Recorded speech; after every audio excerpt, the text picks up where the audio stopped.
തിരുവചനം തിരുവചനം. ഈശോ മിശിഹായ്ക്ക് സ്തുതിയായിരിക്കട്ടെ.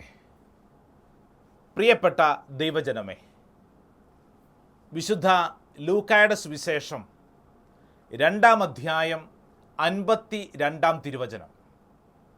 സാധിക്കുന്നവരൊക്കെ വിശുദ്ധ ഗ്രന്ഥം തുറന്ന് ഈ പരിചയമുള്ള വചനം ഒരുമിച്ച് വായിച്ച് അഭിഷേകം പ്രാപിക്കുന്നു. Saint Luke's gospel chapter 2 verse 52. വചനത്തിൽ ഇങ്ങനെ വായിക്കുന്നു: യേശു ജ്ഞാനത്തിലും പ്രായത്തിലും ദൈവത്തിൻ്റെയും മനുഷ്യരുടെയും പ്രീതിയിലും വളർന്നു വന്നു. Saint Luke's gospel chapter 2 verse 52. Jesus increased in wisdom and in years and in divine and human favour.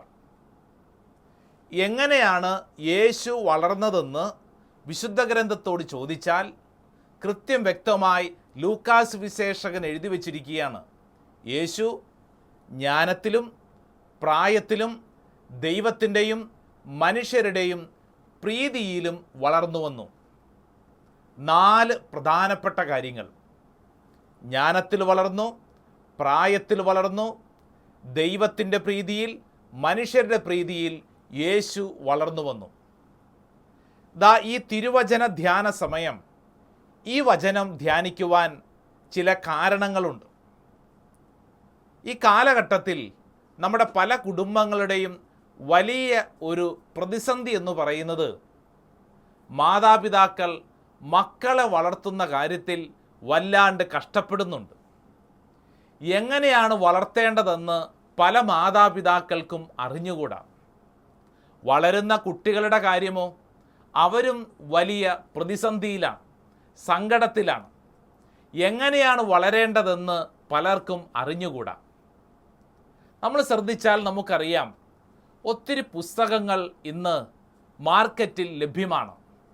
വളർച്ചയിൽ ശ്രദ്ധിക്കേണ്ട കാര്യങ്ങൾ, വളർച്ചയുടെ ഓരോ പടവുകളിലും നമ്മുടെ ജീവിതത്തിലുണ്ടാവുന്ന മാറ്റങ്ങൾ, മാതാപിതാക്കൾ മക്കളെ വളർത്തുമ്പോൾ ശ്രദ്ധിക്കേണ്ട കാര്യങ്ങൾ, മക്കൾ പഠനത്തിൽ ശ്രദ്ധിക്കേണ്ട കാര്യങ്ങൾ എന്ന് തുടങ്ങി ഒത്തിരിയേറെ പുസ്തകങ്ങൾ നമുക്ക് ചുറ്റും അവൈലബിളാണ്. സോഷ്യൽ മീഡിയയിലൊക്കെ, പ്രത്യേകിച്ച് യൂട്യൂബിലൊക്കെ നോക്കിക്കഴിഞ്ഞാൽ ഒത്തിരിയേറെ വ്യക്തികളുടെ മോട്ടിവേഷണൽ ക്ലാസ്സുകളുണ്ട്. വളർച്ചയിൽ ശ്രദ്ധിക്കേണ്ട പല കാര്യങ്ങൾ. പ്രിയപ്പെട്ടവരെ, ഇതെല്ലാം സൂചിപ്പിക്കുന്നത് വളരെ പ്രധാനപ്പെട്ട ഒരു കാര്യത്തിലേക്കാണ്. നമ്മുടെയൊക്കെ കുടുംബങ്ങളിൽ മാതാപിതാക്കൾ വളരെയേറെ കഷ്ടപ്പെടുന്നു, മക്കളും കഷ്ടപ്പെടുന്നു. ഈ കഴിഞ്ഞ നാളിൽ ഒരമ്മ 8-ാം ക്ലാസ്സിൽ പഠിക്കുന്ന മകളെയും കൊണ്ട് വന്നിട്ട് ഇങ്ങനെ പറയുകയാണ്: അച്ഛാ, ഇവൾ 8-ാം ക്ലാസ്സിൽ കയറിയിട്ടേ ഉള്ളൂ, ഇപ്പോൾ തന്നെ ഇവളുടെ സ്വഭാവം മാറിയിരിക്കുന്നു. അച്ഛ, ഇവള് എന്തു പറഞ്ഞാലും അനുസരിച്ചു കൊണ്ടിരുന്നൊരു പാവം കൊച്ചായിരുന്നു, ഇപ്പോൾ അവളുടെ സ്വഭാവ രീതികൾക്ക് മാറി. അവൾ തർക്കുത്തരം പറയുന്നച്ചാ. 8-ാം ക്ലാസ്സിൽ കയറിയിട്ടേ ഉള്ളൂ, ഇനി ഇവൾ എന്താകും അച്ഛാ? 8-ാം ക്ലാസ്സിൽ പഠിക്കുന്ന മകളെ മുമ്പിൽ നിർത്തിക്കൊണ്ട് അമ്മ ചോദിക്കുകയാണ്: ഇപ്പോഴേ ഇവൾ ഇങ്ങനെയാണെങ്കിൽ ഇവൾ ആരായി തീരുമച്ചാ? എൻ്റെ മകൾ തർക്കുത്തരം പറയുന്നു. മറ്റൊരു മകനെക്കുറിച്ച് ഞാൻ ഓർക്കുന്നുണ്ട്. 10-ാം ക്ലാസ് കഴിഞ്ഞ് +1 +2 പഠിക്കാൻ വേണ്ടി മറ്റൊരു സ്കൂളിലേക്ക് ചെന്നു. ആ പഠന കാലഘട്ടത്തിൽ അവൻ്റെ സ്വഭാവത്തിൽ വലിയ മാറ്റം. വൈകുന്നേരങ്ങളിൽ കൃത്യമായി വീട്ടിൽ വന്നുകൊണ്ടിരുന്ന അവൻ്റെ സ്വഭാവത്തിലെ മാറ്റം എന്താണെന്നറിയോ? അവന് തോന്നുന്ന സമയത്തെ വീട്ടിൽ കയറുള്ളൂ. അവൻ്റെ തലമുടിയൊക്കെ നീട്ടാൻ തുടങ്ങി. ഈശോ മിശിഹായെ പോലെ തലമുടിയൊക്കെ നീട്ടി അവൻ്റെ രൂപത്തിലും ഭാവത്തിലുമൊക്കെ വലിയ മാറ്റം. അവനെക്കുറിച്ച് മാതാപിതാക്കൾ വളരെ ഉത്കണ്ഠയോടുകൂടെയാണ് എന്നോട് സംസാരിച്ചത്. സമയം കിട്ടിയപ്പോൾ ഞാൻ അവനെ വിളിച്ച് കുറച്ച് നേരം കൊച്ചുവർത്താനം പറഞ്ഞു. കൊച്ചുവർത്താനം പറഞ്ഞപ്പോൾ ആദ്യം അവൻ എന്നോട് പറഞ്ഞു: അച്ഛാ, എന്നെ ഉപദേശിക്കരുത്, ഉപദേശം എനിക്കിഷ്ടമല്ല. കാരണം ഞാൻ ഇക്കാലഘട്ടത്തിൽ ഒത്തിരിയേറെ സ്ഥലങ്ങളിൽ അച്ഛന്മാരുടെയും സിസ്റ്റേഴ്സിൻ്റെയും ഗുരുക്കന്മാരുടെയും ഉപദേശങ്ങൾ കേട്ടു മടുത്തു. എൻ്റെ അപ്പനും അമ്മയും എന്നെയും കൊണ്ട് പല സ്ഥലങ്ങളിൽ ഉപദേശത്തിന് പോയിട്ടുണ്ട്. അതുകൊണ്ട് എനിക്ക് ഉപദേശം ഇഷ്ടമല്ല. ഞാനപ്പോൾ അവനോട് കുറേ കൊച്ചുവർത്തമാനങ്ങൾ ചോദിക്കുകയാണ്. ഈ സംസാരത്തിനിടയിൽ ഞാൻ അവനോട് ചോദിച്ചു, ഈ തലമുടിയൊക്കെ നീട്ടി വളർത്തിയിട്ടുണ്ടല്ലോ, എന്താ ഇതിൻ്റെ പ്രത്യേകത? അവൻ എന്നോട് പറഞ്ഞു, അച്ഛാ ഇതെൻ്റെ പ്രതിഷേധമാണ്. അച്ഛാ ഇതെൻ്റെ പ്രതിഷേധമാണ്. എന്താ ഈ പ്രതിഷേധത്തിൻ്റെ കാര്യം എന്നറിയോ? അവൻ പറഞ്ഞത്, അച്ഛാ 10ാം ക്ലാസ് വരെ അപ്പനും അമ്മയും പറയുന്നത് അനുസരിച്ച് ഞാൻ ജീവിച്ചു. എൻ്റെ സ്വരത്തിന് എൻ്റെ വീട്ടിൽ യാതൊരു പ്രസക്തിയുമില്ല. എന്നെ കേൾക്കാൻ ആരുമില്ല. ഞാൻ പറയുന്ന കാര്യങ്ങളോ എൻ്റെ ഇഷ്ടങ്ങളോ എൻ്റെ സ്വപ്നങ്ങളോ ഒന്നും മനസ്സിലാക്കാൻ എൻ്റെ അപ്പനും അമ്മയും ഒട്ടും തയ്യാറല്ല. അവർ പറയുന്നത് അനുസരിച്ചോണം. 10ാം ക്ലാസ് വരെ ഞാൻ എൻ്റെ ജീവിതം മുഴുവൻ അടിച്ചേൽപ്പിച്ചൊരു ജീവിതമായിരുന്നു. അങ്ങനെ ഇരിക്കുകയാണ് അച്ഛാ 10ാം ക്ലാസ് കഴിഞ്ഞ് +1 +2 വേണ്ടി മറ്റൊരു അന്തരീക്ഷത്തിലേക്ക് ഞാൻ പറിച്ചു ചേർക്കപ്പെട്ടത്. അവിടെ ചെന്നപ്പോൾ എനിക്ക് അല്പം കൂടെ സ്വാതന്ത്ര്യം കിട്ടി, കുറേ കൂട്ടുകാരെ കിട്ടി. ഇപ്പോൾ എൻ്റെ നിലപാടെന്താണെന്നറിയോ? എൻ്റെ അപ്പനെയും അമ്മയും ചില പാഠങ്ങൾ പഠിപ്പിക്കണം. ഞാൻ താമസിച്ചേ വരികയുള്ളൂ വീട്ടിൽ. അവരെന്തു പറഞ്ഞാൽ എതിർക്കും. ഈ തലമുടി നീട്ടിയിട്ടതും എൻ്റെ സ്വഭാവ രീതികൾ മുഴുവൻ എൻ്റെ പ്രതിഷേധമാണ്. ഇത് കേൾക്കുമ്പോൾ ചില മാതാപിതാക്കൾ മക്കളെക്കുറിച്ച് ചിന്തിക്കുന്നത് നല്ലതാണ്. നമ്മുടെയൊക്കെ കുടുംബങ്ങളിൽ മക്കൾ പ്രതിഷേധിക്കുന്നുണ്ടോ? അവരുടെ സ്വരം മുറുകിയിട്ടുണ്ടോ?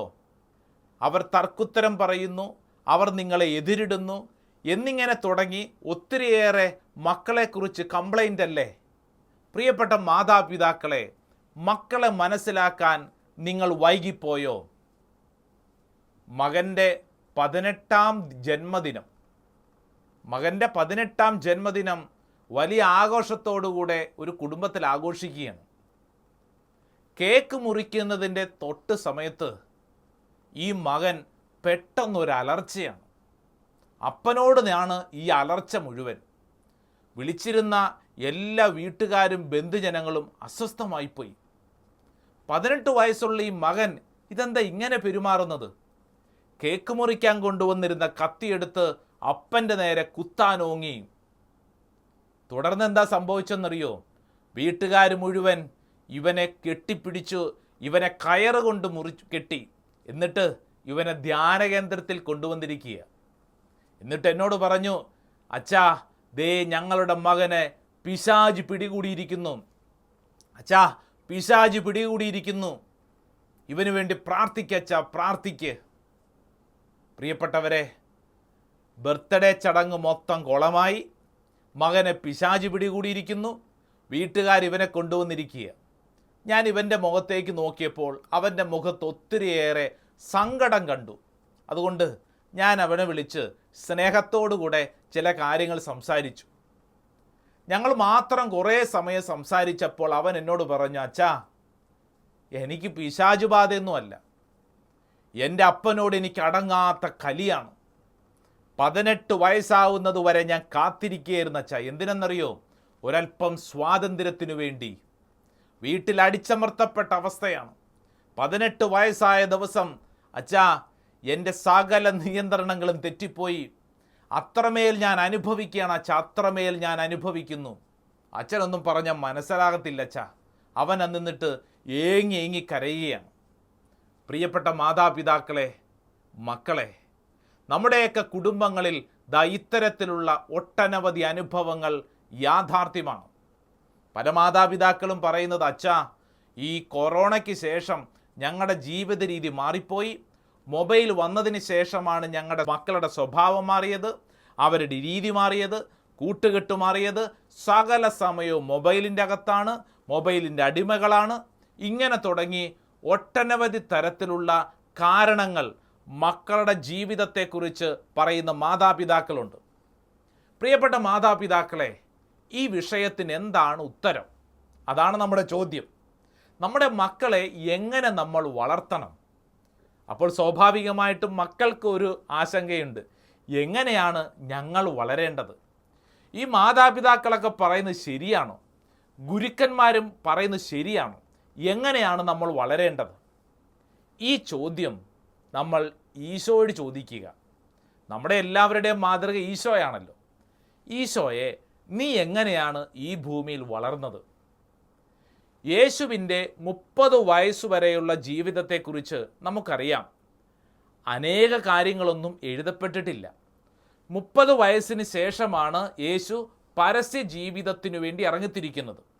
അപ്പോൾ ചോദ്യം, ഈ 30 വയസ്സുവരെ യേശു എന്തു പഠിച്ചു, എങ്ങനെ പഠിച്ചു, ഏത് സ്കൂളിൽ പോയി, ഇങ്ങനെ തുടങ്ങി അനേക ചോദ്യങ്ങളുണ്ട്.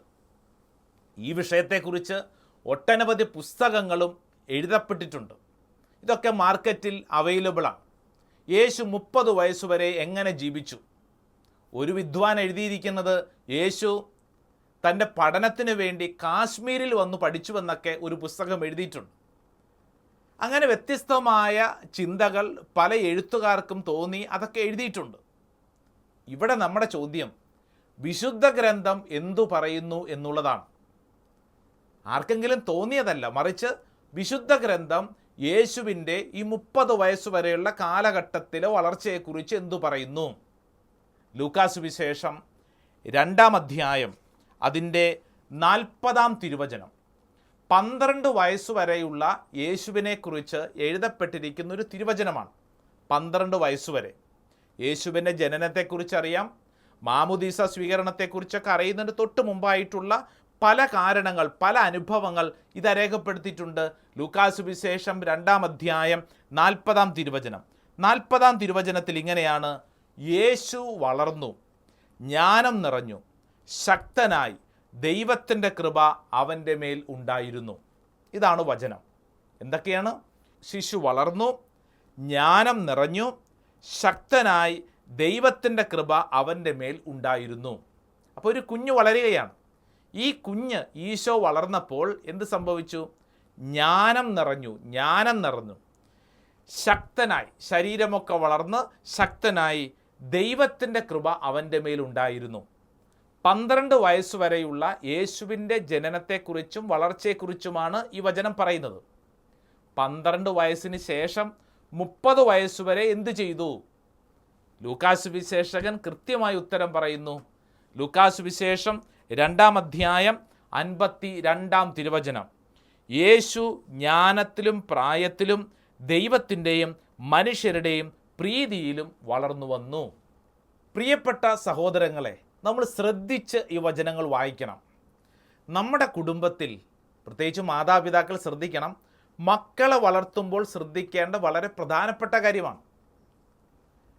മാതാപിതാക്കളുടെ സ്വപ്നത്തിനനുസരിച്ചല്ല മക്കളെ വളർത്തേണ്ടത്. മാതാപിതാക്കൾക്ക് തികച്ചും വ്യക്തിപരമായ സ്വപ്നങ്ങളുണ്ടല്ലോ. ഒരു കുഞ്ഞ് വളർന്നു വരുമ്പോൾ ആ കൊച്ചിനെ വളർത്തി ഡോക്ടറാക്കണം, എൻജിനീയർ ആക്കണം, അഡ്വക്കേറ്റ് ആക്കണം, അങ്ങനെ തുടങ്ങി ഒത്തിരി സ്വപ്നങ്ങളുണ്ട്. അത് മക്കളിൽ അടിച്ചേൽപ്പിക്കരുത്. മറിച്ച് അവരുടെ ഇഷ്ടങ്ങളും താല്പര്യങ്ങളും തിരിച്ചറിയണം. അവരുടെ കഴിവുകൾ മനസ്സിലാക്കണം. യേശുവിനെക്കുറിച്ച് വചനം പറയുകയാണ്: യേശു ജ്ഞാനത്തിലും പ്രായത്തിലും ദൈവത്തിൻ്റെയും മനുഷ്യരുടെയും പ്രീതിയിലും വളർന്നു വന്നു. 4 കാര്യങ്ങൾ. ഒന്നാമത്തെ കാര്യം, യേശു ജ്ഞാനത്തിൽ വളർന്നു വന്നു. ജ്ഞാനം ഇത് പരിശുദ്ധാത്മാവിൻ്റെ വലിയൊരു സമ്മാനമാണ്. ഈ പരിശുദ്ധാത്മാവിനെ ലഭിക്കണമെങ്കിൽ നമുക്കെന്ത് വേണം? ദൈവീക കാര്യങ്ങളോട് അത്രമേൽ അടുപ്പം വേണം. നമ്മളൊക്കെ എന്താണിപ്പോൾ നമ്മുടെ മക്കൾക്ക് കൊടുക്കുന്നത്? അല്ലെങ്കിൽ മക്കൾ എന്താണ് സമ്പാദിക്കുന്നത്? സ്കൂളിൽ പോകുന്നു, പഠിക്കുന്നു. എന്താണ് പഠിക്കുന്നത്? ഈ ലോകത്തിലെ ഒത്തിരിയേറെ വിഷയങ്ങൾ മക്കൾ പഠിക്കുന്നു, ശരിയല്ലേ? കണക്ക് പഠിക്കുന്നു, കെമിസ്ട്രി പഠിക്കുന്നു, ഫിസിക്സ് പഠിക്കുന്നു, ബയോളജി പഠിക്കുന്നു, സാമൂഹ്യപാഠം പഠിക്കുന്നു, ഇംഗ്ലീഷ് പഠിക്കുന്നു, മലയാളം പഠിക്കുന്നു, ഹിന്ദി പഠിക്കുന്നു. അങ്ങനെ വ്യത്യസ്തമായിട്ടുള്ള സബ്ജക്റ്റുകൾ പഠിക്കുന്നു. ഈ പഠിക്കുമ്പോൾ എന്താണ് ലഭിക്കുന്നത്? അവർക്കെല്ലാവർക്കും അറിവ് ലഭിക്കുന്നു. അറിവ്, വചനം പറയുന്നത് ജ്ഞാനത്തിൽ വളരണമെന്നാണ്, അറിവിലല്ല, ജ്ഞാനത്തിൽ വളരുക.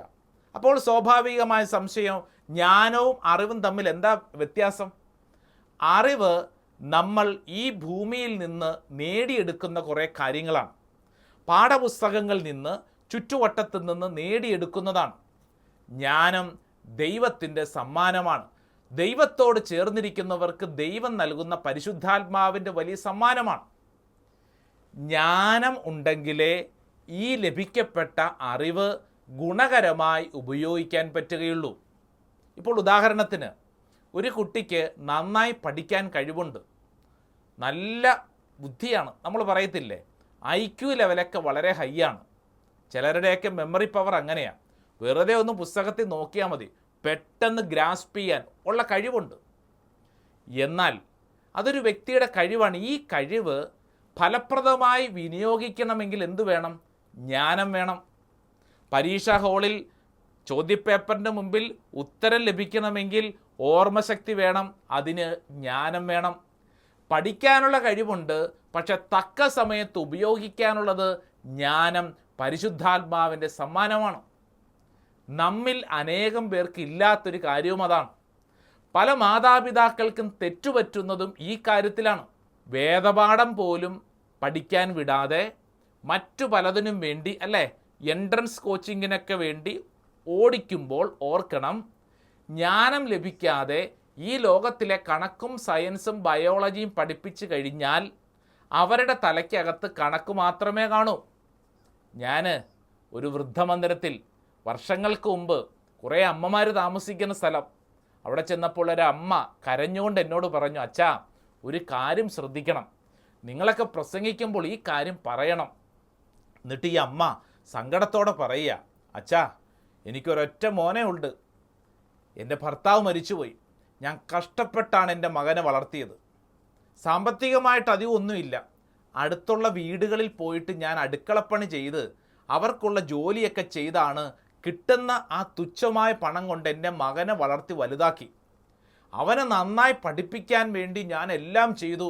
അവൻ നന്നായി പഠിച്ചു കഴിഞ്ഞ് അവനൊരു ജോലി കിട്ടി.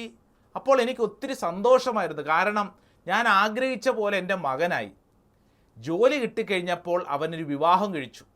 അവൻ്റെ ഉന്നത വിദ്യാഭ്യാസത്തിനനുസരിച്ചുള്ള ഒരു പെൺകുട്ടി. അവൾ എൻ്റെ വീട്ടിലോട്ട് വന്നതിന് ശേഷം, അച്ഛാ, ഞാൻ പുറത്തായി. അവർക്ക് എൻ്റെ കാര്യത്തിൽ താല്പര്യമില്ല. അവസാനം അവർ കണ്ടുപിടിച്ചതാണ് എന്നെ ഈ വൃദ്ധമന്ദിരത്തിൽ കൊണ്ടാക്കുക. അച്ഛാ, എനിക്ക് തെറ്റുപറ്റിപ്പോയി. ഞാൻ ചോദിച്ചു, എന്താണ് പറ്റിയ തെറ്റ്? അച്ഛാ, വേദപാഠത്തിന് പോലും മര്യാദയ്ക്ക് അവനെ വിടാൻ പറ്റിയില്ല, മറിച്ച് അവനെ ഞാൻ പഠിപ്പിക്കുന്ന കാര്യത്തിൽ, ലോകത്തിൻ്റെ അറിവ് കൊടുക്കുന്ന കാര്യത്തിലായിരുന്നു ശ്രദ്ധ. പ്രിയപ്പെട്ടവരെ, ഈ അമ്മയുടെ കണ്ണുനീർ ദാ ഇവിടെ പറയുമ്പോൾ ശ്രദ്ധിക്കേണ്ട ഒരു കാര്യമുണ്ട്. നമ്മുടെ മക്കളെ ദൈവിക കാര്യങ്ങൾ പഠിപ്പിക്കാൻ ശ്രദ്ധിക്കുന്നുണ്ടോ? എല്ലാ വിഷയത്തിനും ട്യൂഷനൊക്കെ കൊടുക്കുന്നവരല്ലേ? കാറ്റഗിസം പഠിപ്പിക്കുന്നുണ്ടോ? കാറ്റഗിസം പഠിപ്പിക്കുന്ന കാര്യത്തിൽ മാത്രമല്ല, എത്രത്തോളം നമ്മുടെ മക്കൾ പഠിക്കുന്നുണ്ട് എന്ന കാര്യത്തിൽ ശ്രദ്ധിക്കുന്നുണ്ടോ? ദൈവിക ജ്ഞാനത്തിൽ മകനെ മകളെ വളർത്തുക. മാതാപിതാക്കളെ ശ്രദ്ധിക്കണം, മക്കളെ ശ്രദ്ധിക്കണം. ലഭിച്ച കൃപകൾ, കഴിവുകൾ അത് ഫലപ്രദമായി ഉപയോഗിക്കണമെങ്കിൽ ഈ പരിശുദ്ധാത്മാവിൻ്റെ ജ്ഞാനം അത് നിർബന്ധമാണ്. രണ്ടാമതായി വചനം പഠിപ്പിക്കുന്നത്, യേശു ജ്ഞാനത്തിൽ പ്രായത്തിൽ വളർന്നു. പ്രായത്തിൽ, ഇൻ ഇയേഴ്സ് എന്നാണ് എഴുതിയിരിക്കുന്നത് ഇംഗ്ലീഷ് പുസ്തകത്തിൽ. എന്താണ് അതിൻ്റെ അർത്ഥം? ഇൻ ഇയേഴ്സ്, പ്രായത്തിൽ വളർന്നു എന്ന് പറഞ്ഞാൽ പക്വതയിൽ, മച്യൂരിറ്റിയിൽ വളരുക എന്നാണ് അർത്ഥം. പക്വതയിൽ വളരുക, അല്ലേ? ചിലപ്പോഴൊക്കെ മക്കളോട് മാതാപിതാക്കൾ പറയും, 10ാം ക്ലാസ്സിലെത്തിയ മകനോട് പറയാണ്, എടാ, നീ 2ാം ക്ലാസ്സുകാരനെ പോലെ പെരുമാറരുത്, അല്ലേ? എടി, നീ 1ാം ക്ലാസ്സുകാരിയെ പോലെ പെരുമാറരുത്. നീ ഇപ്പോൾ 10ാം ക്ലാസ്സിലെത്തി, നീ ഇപ്പോൾ +2വിലെത്തി, നീ ഇപ്പോൾ കോളേജിലെത്തി എന്നൊക്കെ പറഞ്ഞാൽ എന്താ അർത്ഥം? നിൻ്റെ സ്വഭാവ രീതിയിൽ അത് പക്വതയിലേക്കുള്ളൊരു വളർച്ച അത് പ്രതീക്ഷിക്കുന്നുണ്ട്. ശരീരം വളരുന്നതോടൊപ്പം നമ്മുടെ സ്വഭാവത്തിലും മാറ്റങ്ങൾ വരണം. കാര്യങ്ങൾ കണ്ടറിയാനും അതിന് തക്ക രീതിയിൽ പ്രതികരിക്കാനും നമ്മൾ പഠിക്കണം. ചുറ്റുവട്ടത്തുള്ള ഈ ലോകം നമ്മൾ ശ്രദ്ധിക്കണം. നന്മയും തിന്മയും തിരിച്ചറിഞ്ഞ് വളരാനുള്ളതാണ് പക്വത.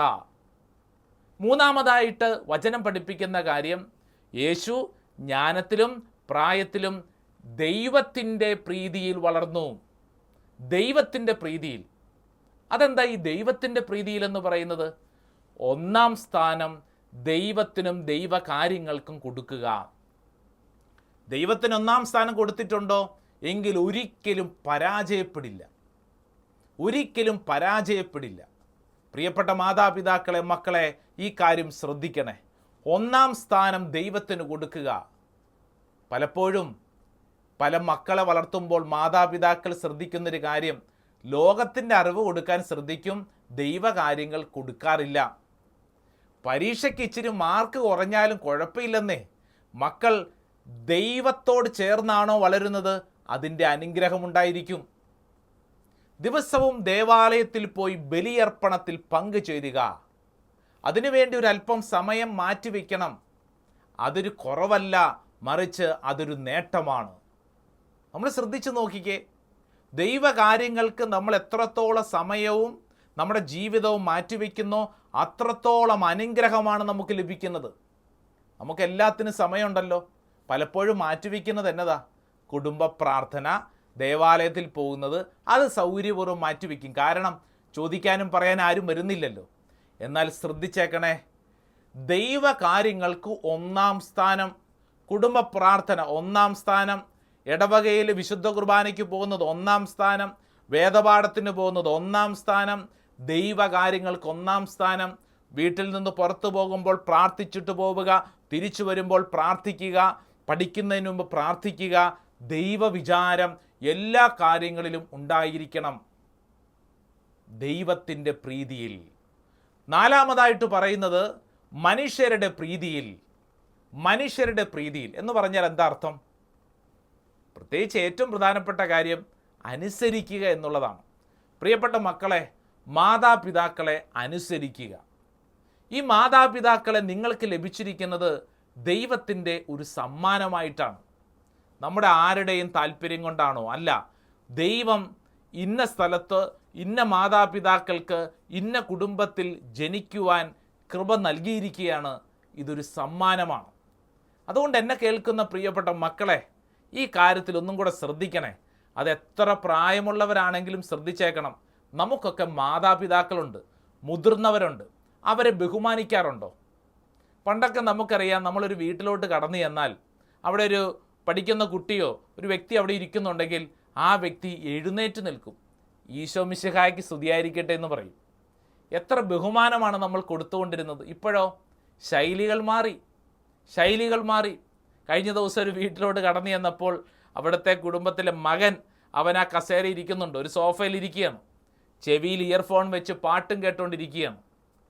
ഞാൻ ചെന്നപ്പോൾ ഇയർഫോൺ മാറ്റി ഹായ് ഫാദർ, അത്രയേ ഉള്ളൂ. വീണ്ടും ഇയർഫോൺ ചെവിയിലോട്ട് വെച്ചു. എന്ന് പറഞ്ഞു കഴിഞ്ഞാൽ ബഹുമാനത്തിൻ്റെയൊക്കെ രീതികൾക്ക് മാറ്റം വന്നു. ആരെയും കുറ്റപ്പെടുത്താനല്ല.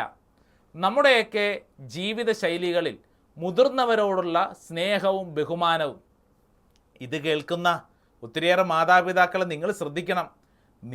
നിങ്ങളുടെ മാതാപിതാക്കളെ എത്രത്തോളം നിങ്ങൾ ബഹുമാനിക്കുകയും സ്നേഹിക്കുകയും ചെയ്യുന്നുണ്ടോ അതാണ് മക്കൾ തിരിച്ചു നൽകുന്നത്.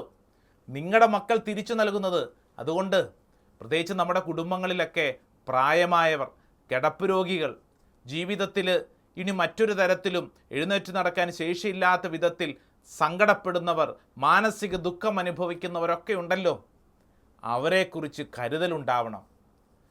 ദൈവത്തിൻ്റെയും മനുഷ്യരുടെയും പ്രീതിയിൽ.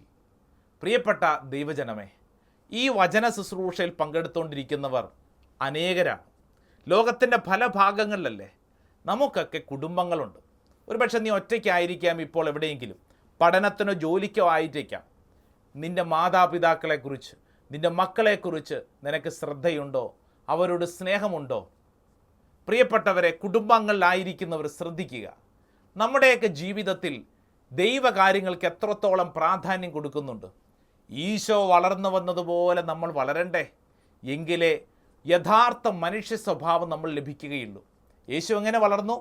ജ്ഞാനത്തിലും പ്രായത്തിലും ദൈവത്തിൻ്റെയും മനുഷ്യരുടെയും പ്രീതിയിലും. അതുകൊണ്ട് നമുക്ക് പ്രാർത്ഥിക്കാം, ദൈവമേ, നീ വളർന്നു വന്നതുപോലെ ഞങ്ങളെയും വളർത്തണമേ. പ്രത്യേകിച്ച് പരിശുദ്ധ അമ്മയോട് പ്രാർത്ഥിക്കാം. അമ്മയല്ലേ മകനെ വളർത്തിയത്? പരിശുദ്ധ അമ്മയോട് എത്രത്തോളം കൊന്തയൊക്കെ ചെല്ലാവോ കൊന്ത ചൊല്ലി അമ്മയുടെ വാത്സല്യത്താൽ വളർന്ന് ഈ കൃപകൾ നിറയാൻ നമ്മൾ ദൈവം അനുഗ്രഹിക്കട്ടെ. ആ കൃപയിൽ നമുക്ക് വളരാം. ഇതാ തീർച്ചയായിട്ടും ദൈവശക്തി നിറയുന്നു. ആമേൻ.